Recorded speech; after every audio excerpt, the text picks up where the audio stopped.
So in this scenario, I'm buying 2 items and I'm going to swap one out.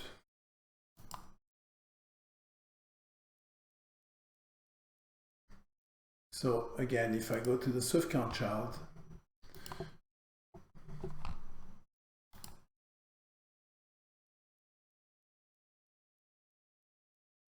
this is my order here. So in this case, because I want to swap something, I'm not gonna go directly to the scanner to change it.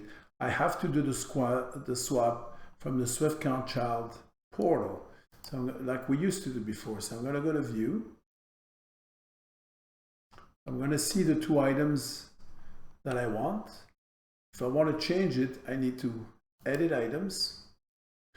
If I want to remove an item, I can just use a little magnifying glass, or I can change the quantity. Let's say this one, I only want to ship 1 of them instead of the 2. I can make the minus. If I change this, I can see that it's now changed. If I want to add something else instead, I can do that as well. So I'm going to say add product. And let's say I want to add this one here.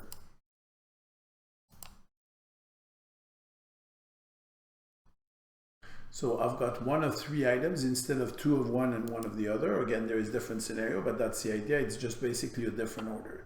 So this is order number 1094. So now what I need to do is I just need to go ahead and ship it. So I'm going to go on my scanner.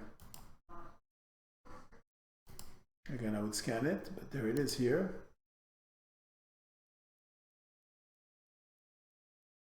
So now I can go ahead and ship each one.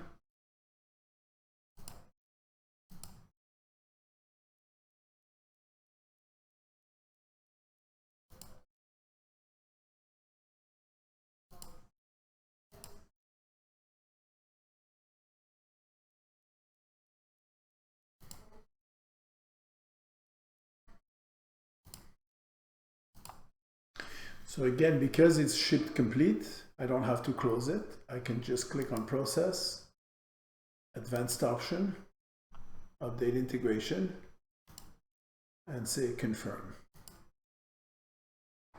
So what will happen in terms of Lightspeed in this case, it's going to create that order with the swaps because the order is created after the fact. So when I look in Lightspeed, go to sales history, I can see that 1 of each of those 3 wines were actually shipped. So from Lightspeed point of view, everything is perfect. Again, the tax gets applied. The only thing we're missing really is the discounts and the shipping. But again, that can be edited in Lightspeed. So now the magic is here. When I go to the parent and I go to that last order, I can see that it was shipped 100% of the modified order. When I look at the parent itself, if I say show everything, I can see the order is actually as it is in the Lightspeed child when it was modified.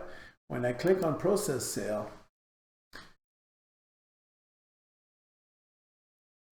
that's where the verify comes into play, because as I click on verify, it then verifies what was in Lightspeed, in Shopify.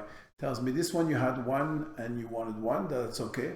This one you had 1, but you actually, in Shopify you had 2, but you actually shipped 1. So it requires an action. And this one requires this as well. So when you click on confirm, what it's actually doing, it's going to Shopify and it's modifying that order. So if I look back in Shopify now, before I even process it in SwiftCount, I refresh the screen.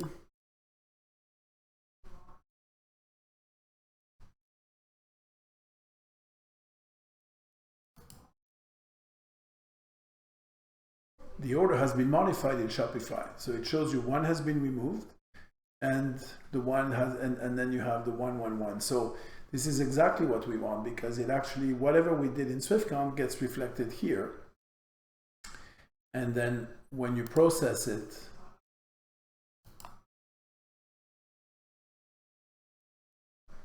it will go and fulfill it in Shopify. And again, at this time, you should go and check the payment situation in Shopify just to make sure. So in this case, it actually did apply the payment because the payment was applied more than what the original order was for that's okay.